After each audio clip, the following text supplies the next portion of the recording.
Bienvenue dans Une Prime. Nous recevons cette semaine Marlène Schiapp, qui est blogueuse donc pour le réseau Maman Travail, adjointe au maire du Mans, et qui vient nous présenter cet ouvrage Marianne est déchaînée aux éditions Stock lors de son passage justement en Corse. Bonjour Marlène. Bonjour.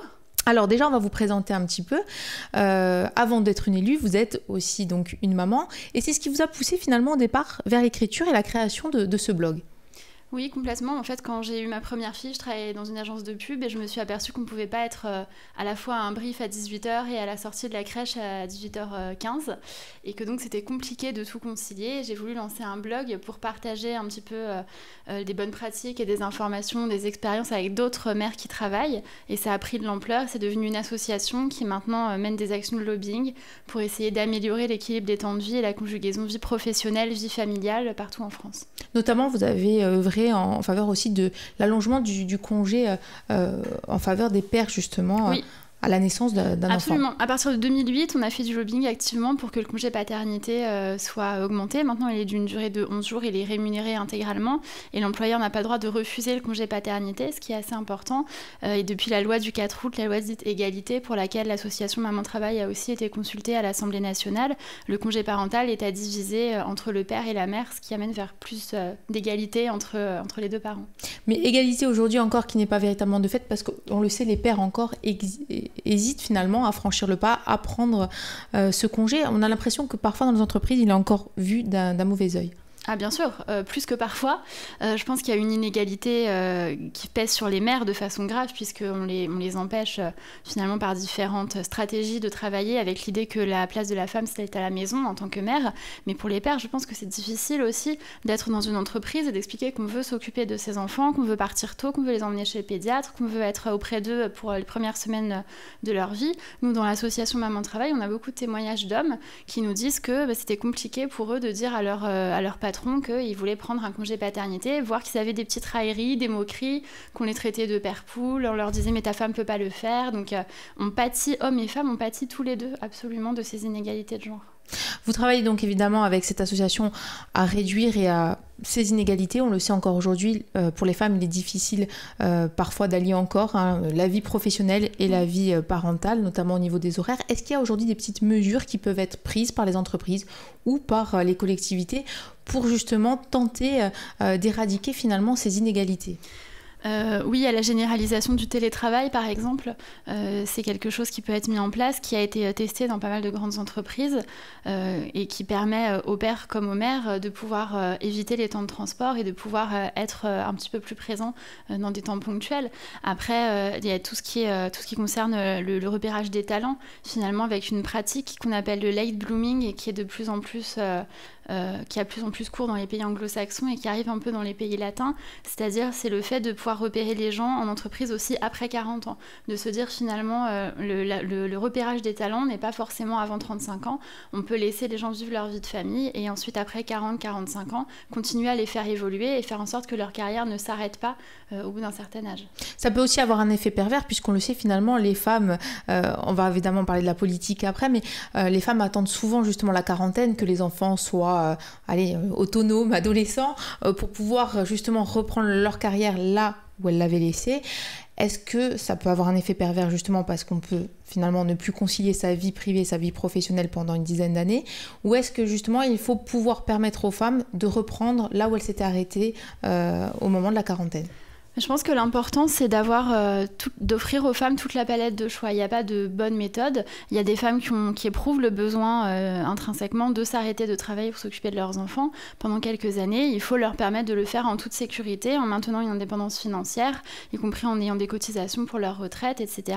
Et les accompagner sur le retour sur le marché du travail. Il y a des femmes, et c'est le choix que j'ai fait, qui veulent continuer à travailler, voire avoir une carrière qui progresse tout en ayant des enfants. Il faut aussi que ce soit possible pour elles. Et celles qui veulent s'arrêter et reprendre parce qu'elles étaient à temps partiel ou qu'elles ont voulu consacrer plus de temps à leurs enfants et qui sont sur une conjugaison vie pro, vie familiale à long terme, c'est-à-dire avec des phases, une phase je m'occupe de mes enfants, une phase je travaille, il faut que ce soit aussi possible pour elles. Il faut, de mon point de vue, que toutes les palettes soient offertes et que chaque femme puisse faire son propre choix, que ce soit pas la société ou les contraintes économiques, sociales ou de l'employeur qui imposent aux femmes de faire des choix massivement. On parle évidemment aussi du congé maternité. Le congé maternité, toujours vu encore d'un mauvais œil. Il y a des exemples évidemment aussi parfois qui peuvent être contre-productifs quand on voit une politique justement qui reprend au bout de 3-4 jours. Quel est votre avis sur la question ? Il y a un espèce de mythe de Wonder Woman, c'est-à-dire que les femmes seraient censées accoucher et comme si les 9 mois de grossesse n'avaient aucun effet sur le corps de façon physique, hormonale, psychologique, comme s'il n'y avait pas une chute d'hormones, comme s'il n'y avait pas un accouchement qui est quand même un événement physique et médical qui peut être traumatisant et qui est en tout cas difficile et qu'il faut savoir gérer physiquement et psychologiquement. Si on fait comme si tout ça n'existait pas, ça amène les femmes à être dans une espèce de schizophrénie où elles donnent l'effet d'être des femmes sur qui le temps n'a pas de prise, l'accouchement n'a pas de prise, ça n'a pas existé, etc. Je ne pense pas que ce soit des exemples qu'il faille généraliser forcément. Je pense qu'on peut au contraire généraliser le message que l'accouchement c'est un moment difficile, pendant lequel, difficile ou pas, mais en tout cas pendant lequel la femme a besoin d'être centrée sur elle-même et sur son bébé, ce qui est important aussi pour créer des liens avec le bébé pour la suite et pour mettre en place une répartition familiale et de faire en sorte que les femmes puissent être bien accompagnées à ce moment-là. On a vu aussi récemment la réduction du temps de séjour à la maternité. Je pense que c'est pas quelque chose qu'il faut généraliser non plus parce que même si on va bien juste après l'accouchement, on peut avoir des demandes particulières avec les PMI qui ont de moins en moins de moyens, qui ferment de plus en plus. C'est difficile pour les femmes de savoir vers qui se tourner et je pense que c'est ce qui a contribué aussi au succès du blog Maman Travail, c'est que les femmes ont de moins en moins, avec l'éclatement des familles, la réduction des moyens pour la gynécologie médicale, obstétrique, pour les PMI, etc. On a de moins en moins de personnes vers qui se tourner et Internet devient un lieu sur lequel les femmes peuvent poser des questions quand elles deviennent mères, avoir des réponses sans jugement et pouvoir échanger avec d'autres. Merci beaucoup Marlène Schiapp. On se retrouve évidemment demain. On va parler de cet ouvrage Marianne est déchaînée aux éditions Stock. Et puis on va continuer évidemment à parler de ce réseau Maman Travail. À demain, au revoir. À demain. Bonjour, bienvenue dans Imprima pour cette seconde émission de la semaine en compagnie de Marlène Schiapp. Bonjour. Bonjour.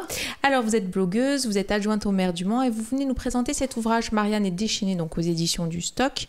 On a parlé hier évidemment de ce réseau Maman Travail avec quelques petites pistes, mais je pense qu'il y aurait tellement à dire sur ce sujet justement, évidemment pour concilier vie privée et vie professionnelle. On va parler donc de votre deuxième casquette puisque vous êtes donc élue adjointe au maire du Mans et vous présentez un œil, on peut le dire, non complaisant sur la politique, en tout cas sur une première année de mandat. Non complaisant, je ne sais pas, mais en tout cas, un œil de découverte. Et effectivement, ce livre, Marianne est déchaînée, l'idée, c'est de parler à des gens qui ne font pas de politique, qui ne sont pas dedans, et de leur expliquer un petit peu comment ça se passe. Et Marianne, un petit peu comme une Candide, découvre des choses, avait des idées reçues sur la politique et sur le fonctionnement du monde politique. Il y a des idées reçues, des préjugés qui se vérifient, d'autres pas du tout. Et elle va de surprise en surprise en essayant de s'approprier les codes du monde politique qui ne sont pas évidents quand, comme moi, on n'en avait jamais fait réellement, qu'on n'avait pas de carte dans un parti politique et que quasiment du jour au lendemain, on est propulsé avec un mandat d'élu et des choses à faire sur un domaine particulier. C'est vrai qu'il y a cet œil un petit peu candide, finalement. Vous découvrez ces rouages, parfois ces difficultés aussi, puis on aurait l'impression aussi qu'entre femmes, on va peut-être se pousser, s'entraider évidemment, et ce n'est pas le cas, puisque finalement les remarques les plus acerbes sont celles des autres femmes. Absolument, ben là on a beaucoup parlé ces derniers mois du sexisme en politique, qui est un vrai sujet, mais...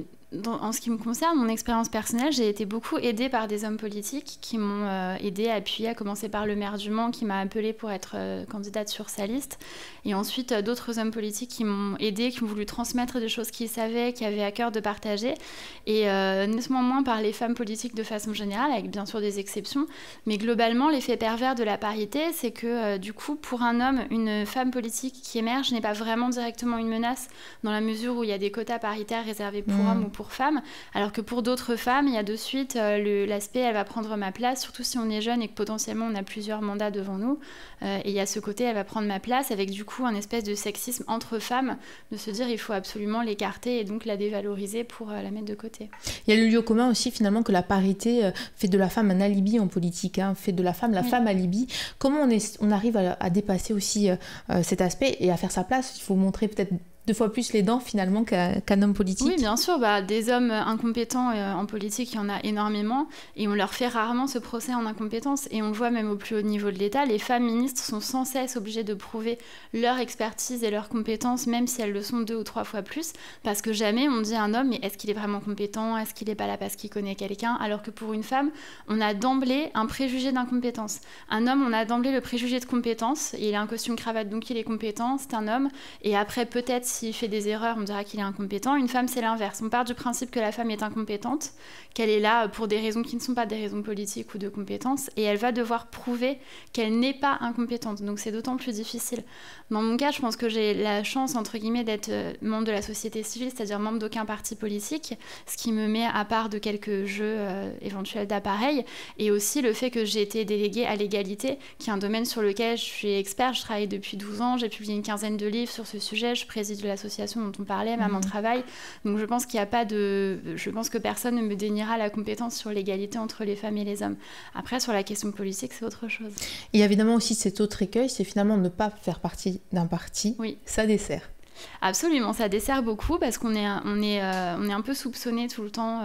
Voilà, on se demande dans le livre, c'est rigolo. Au début, on lui dit mais est-ce qu'elle est de droite, parce que si, parce que ça. Ensuite, on dit non, je pense qu'elle est écologiste parce qu'elle achète des légumes bio. Elle a dit qu'elle voulait mettre du maquillage sans parabènes, donc sans doute elle est EELV, elle n'est pas vraiment parti socialiste. Voilà, donc oui, ça peut desservir parce que la politique en France est encore très partisane et très clanique.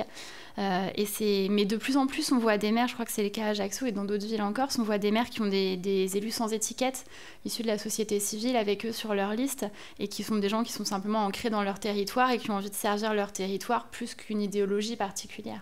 En politique aussi, l'habit fait le moine, hein, ça vous le dites très bien. Hein. Donc il y a un look de gauche et il y a un look de droite. Voilà, alors moi apparemment je suis de gauche, mais je ressemble à quelqu'un de droite, c'est ce qu'on m'a dit. Donc oui, effectivement, on vous juge sur votre apparence, surtout quand vous arrivez. La particularité, c'est que moi j'arrivais au Mans du Ferrier de Paris, on ne me connaissait pas, donc voilà, il y avait une espèce de méfiance qui ensuite, je pense, s'est dissipée. Mais effectivement, oui, on juge beaucoup les gens sur leurs apparences, et c'est ce qui était un petit peu décevant pour moi, c'est ce que je raconte dans le livre, c'est-à-dire que j'avais une haute idée de l'action politique, et en me disant, voilà, c'est des gens de gauche, donc forcément c'est des gens parfaits, qui n'ont pas d'a priori, qui luttent contre les préjugés, qui sont solidaires, et voilà, et après on réalise tout simplement que les humains sont des êtres humains avec leurs défauts, comme on en a tous, et voilà, et que la politique ne doit pas être non plus idéalisée. Elle est au service d'un territoire et des habitants d'un territoire, mais c'est pas non plus cette chose idéale qu'on s'imagine.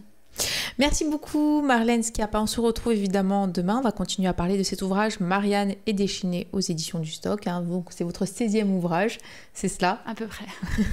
Merci, à demain. Merci à vous. Bonjour, bienvenue dans Imprime. Nous sommes mercredi, nous sommes évidemment toujours en compagnie de Marlène Schiappa. Bonjour. Bonjour.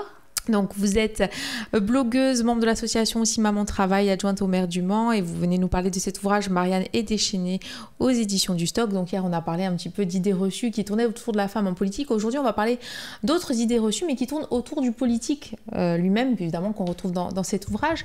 Il y a aussi finalement dans cet ouvrage qu'on sent bien le rôle central du maire, c'est-à-dire que le maire c'est l'homme orchestre. Oui. Absolument. Je pense que ça dépend des villes, mais le maire en général, c'est la personne que tout le monde connaît. C'est-à-dire, moi je vois mes enfants par exemple, leurs petits copains, leurs petites copines, quand ils disent la maman connaît le maire du Mans, voilà, il y a quelque chose de l'ordre de l'homme charismatique et l'homme qui incarne la ville. Et je pense que c'est le cas dans quasiment toutes les villes. Voilà, quand on a une personne qui est orchestre. Ensuite, j'explique que c'est pas qu'un homme orchestre, c'est aussi un homme à tout faire. C'est-à-dire qu'on a de l'extérieur l'impression que les maires, de surcroît les sénateurs maires, les députés maires, sont des gens qui sont un peu dans leur monde, dans leur tour d'ivoire, et puis qui regardent un peu de haut ce qui se passe dans leur ville. Or, c'est pas le cas. Il y a une scène où je raconte que, par exemple, le maire trouve que ça marche mal à la sortie d'un parking à un rond-point. Il s'arrête, il part du déjeuner, il va faire la circulation. Je dis, mais pourquoi il fait la circulation? Et son Aliénor, qui est dans son cabinet, me dit, en fait, il fait ça tout le temps. Quand quelque chose ne va pas, il le règle tout de suite. Et c'est vrai, là, j'ai vu au dernier feu d'artifice, il y avait un poteau qui était tombé, il est allé redresser le poteau avec les agents de la voirie. Et je pense que c'est ce que font les maires de façon générale, c'est ce qui fait qu'ils sont très impliqués dans le quotidien, en fait, dans les choses très concrètes de leur ville. Et c'est ce qui fait qu'ils sont réélus en général après, et connus par la population en tout cas.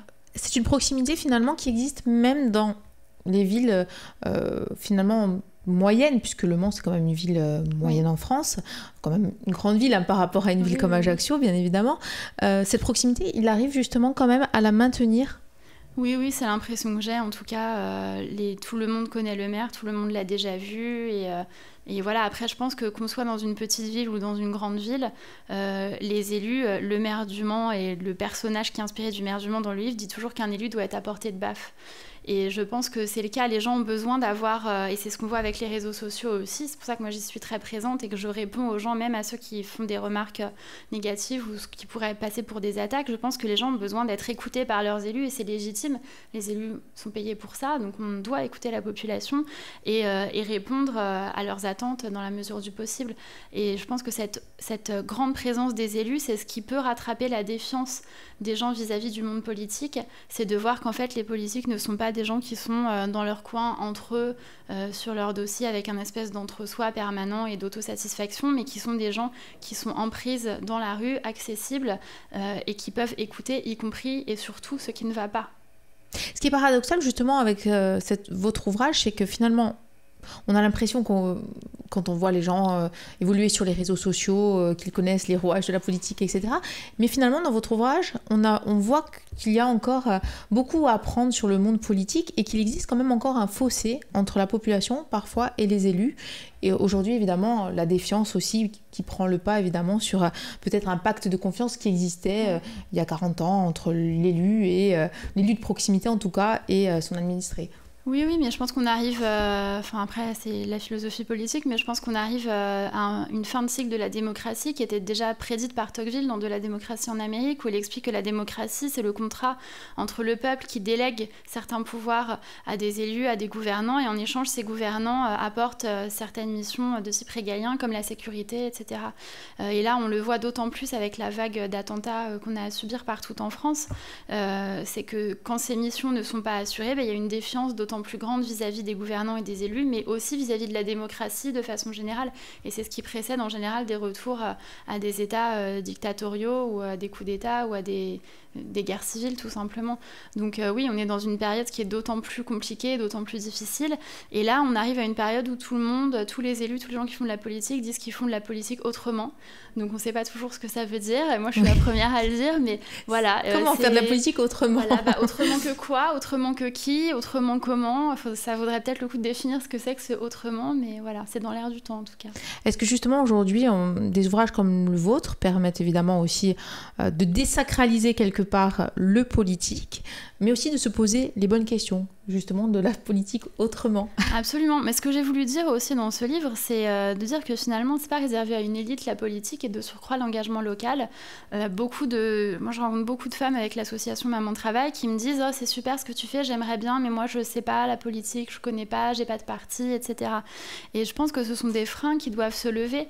Et de plus en plus, les femmes, les jeunes, toutes les personnes qui étaient exclues de la politique jusqu'à présent doivent prendre part à la vie de leur territoire et aux décisions qui se prennent sur leur territoire. Et je voudrais leur dire aussi que c'est pas si difficile qu'on le pense, c'est pas réservé à une élite, ce sont des codes à apprendre qu'on peut apprendre rapidement et il faut pas avoir fait l'ENA, Sciences Po et Saint-Cyr forcément pour être adjoint au maire de sa commune et s'impliquer avec volonté pour son territoire. Justement, on parlera de ces codes demain pour notre avant-dernière émission en votre compagnie, Marlène Schiappa. On se retrouve demain, évidemment. On va continuer à parler de l'ouvrage Marianne est déchaînée aux éditions Stock. À demain. Au revoir. Demain.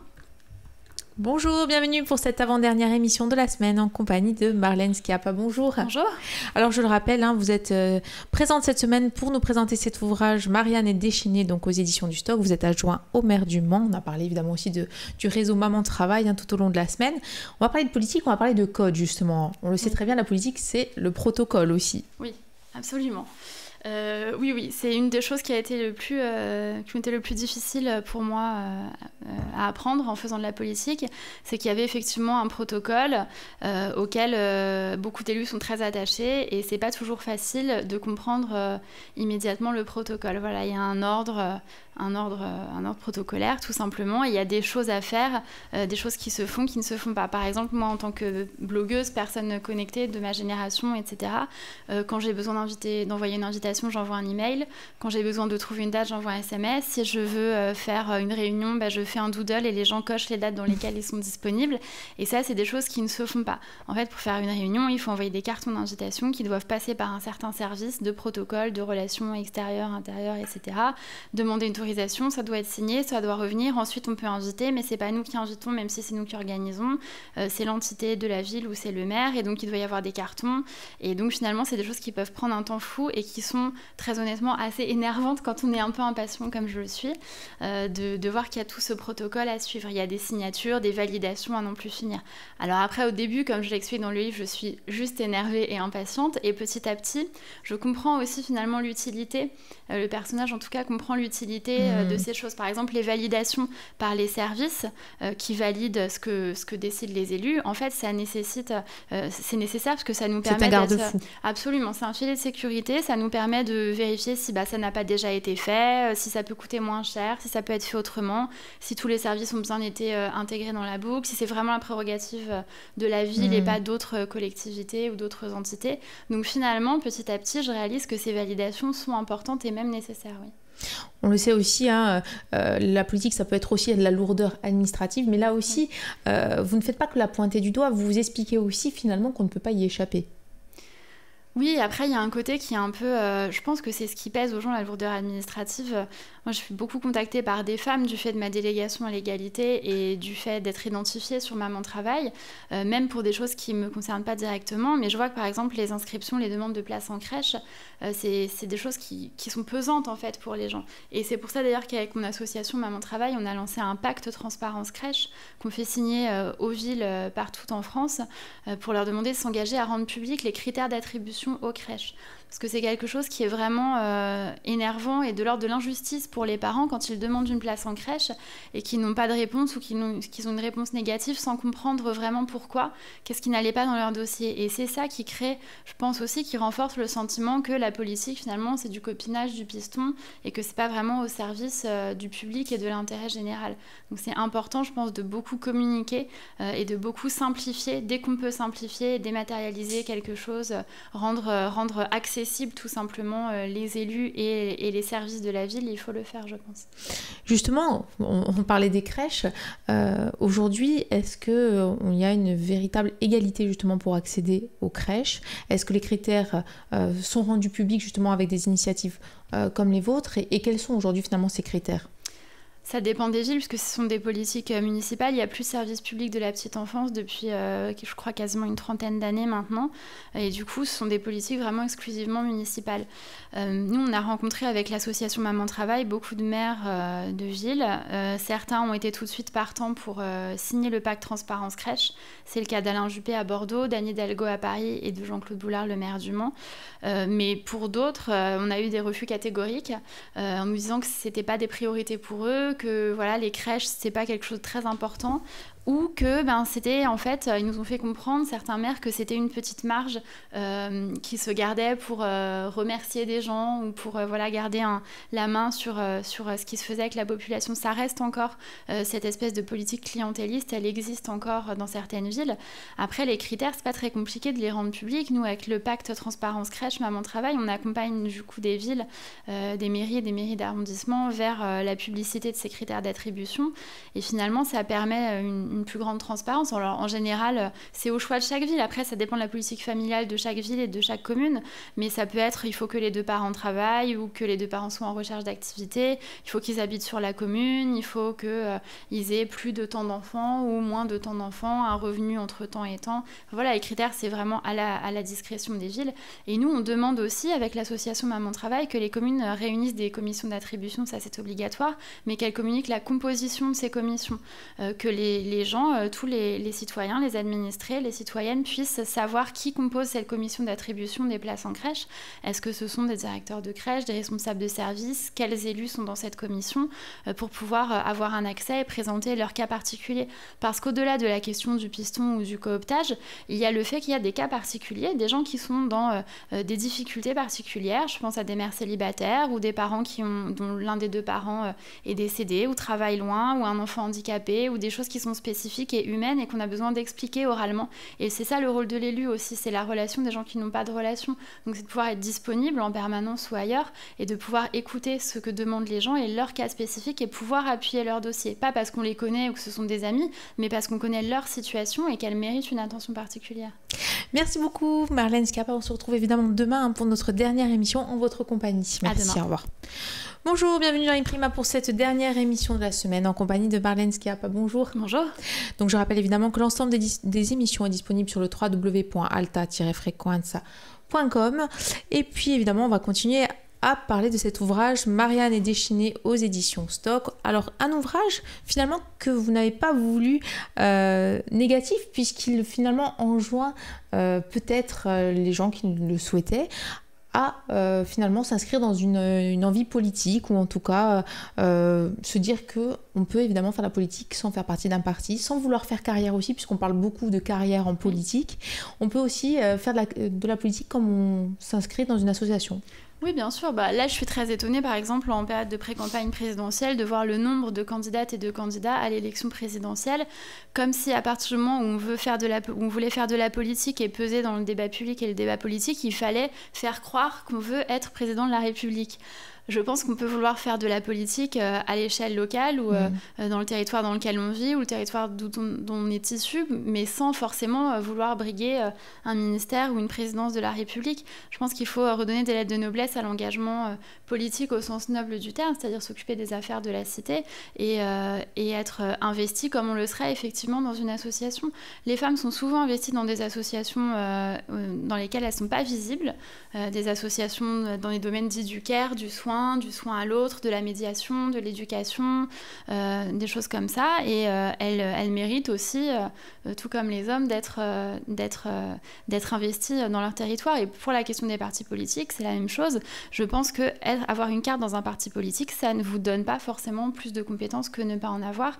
Et ce qui est intéressant, ce qui est enrichissant, c'est la mixité. C'est-à-dire avoir des gens qui ont un parcours politique dans un parti, des idéologies, des attachements politiques, historiques, qui se sont engagés pour suivre telle ou telle personne, et aussi des gens qui viennent d'autres horizons. Et c'est cette mixité, c'est ce qui fait qu'une équipe municipale, je pense, est bonne, c'est qu'elle est diverse, c'est qu'elle est avec des gens qui viennent de différents engagements, qui rendent des comptes à différentes personnes.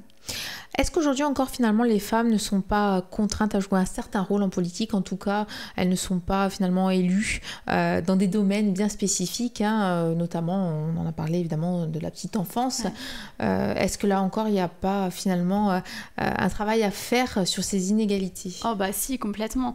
On le voit, il y a une étude qui a été menée, j'ai participé à un colloque qui s'appelle Le sexe de la ville, organisé par le site Les Nouvelles News.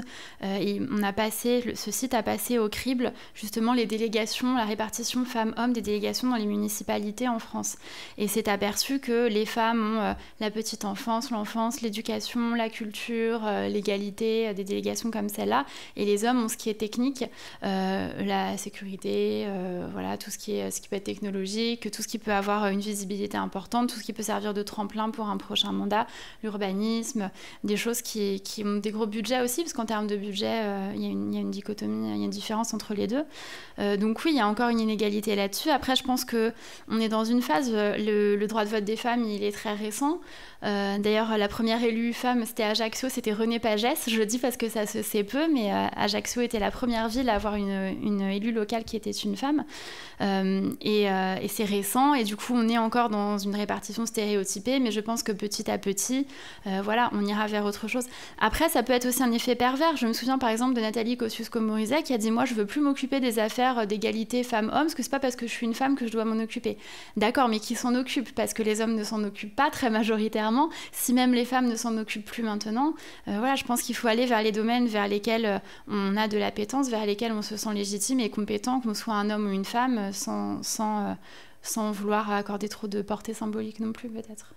Et aujourd'hui, finalement, aussi, on a l'impression que ces questions sur l'égalité homme-femme, ça devient un petit peu aussi gadget. On le voit, une actualité qui est assez lourde. Vous n'avez pas la crainte, justement, que ces questions-là, finalement, passent à la trappe face à ce contexte dans lequel on vit? Si, bien sûr, c'est une crainte permanente, je pense, de toutes les féministes, de nous dire que finalement, ce n'est pas grave, etc. Mais en fait, le contexte qu'on vit actuellement, il est lié, finalement, tout ça, c'est corrélé, puisque contre quoi luttent les féministes? On lutte contre le patriarcat et contre les normes masculines du pouvoir, c'est-à-dire contre la violence érigée en modèle suprême, contre la volonté de domination permanente de l'autre, contre, en gros, montrer ses muscles et faire des concours de zizi à la télévision.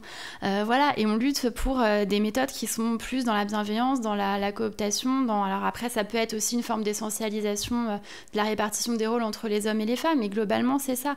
Et finalement, toute l'actualité dure et violente à laquelle on est confronté, il n'y a pas une femme dans cette actualité, il n'y a pas une femme terroriste de Daesh en France qui a fait exploser une bombe, ce sont des hommes, ce sont des militaires hommes en grande majorité qui répondent, les experts qui commandent ces faits à la télévision sont des hommes, et les responsables politiques qui sont impliqués pour les réponses politiques et de sécurité à y apporter, qui même parfois polémiquent entre eux, sont tous des hommes aussi. Donc finalement, les femmes, on est complètement exclues, ou en tout cas pas intégrées dans le récit de cette actualité, et ça dit quelque chose, je pense, de notre société. Peut-être qu'il est trop tôt pour l'analyser, mais peut-être qu'à terme, des universitaires ou des anthropologues se pencheront sur ce fait que, voilà, quand les femmes ne dirigent pas, et on est dans un monde violent et dans un monde d'hommes, en fait, encore finalement. Merci beaucoup d'avoir passé cette semaine dans notre compagnie. Marlène Schiappa, donc je rappelle votre ouvrage Marianne est déchaînée aux éditions Stock, et puis évidemment ce blog Maman Travail, cette association aussi. Oui. Merci. Merci à vous, merci pour tout.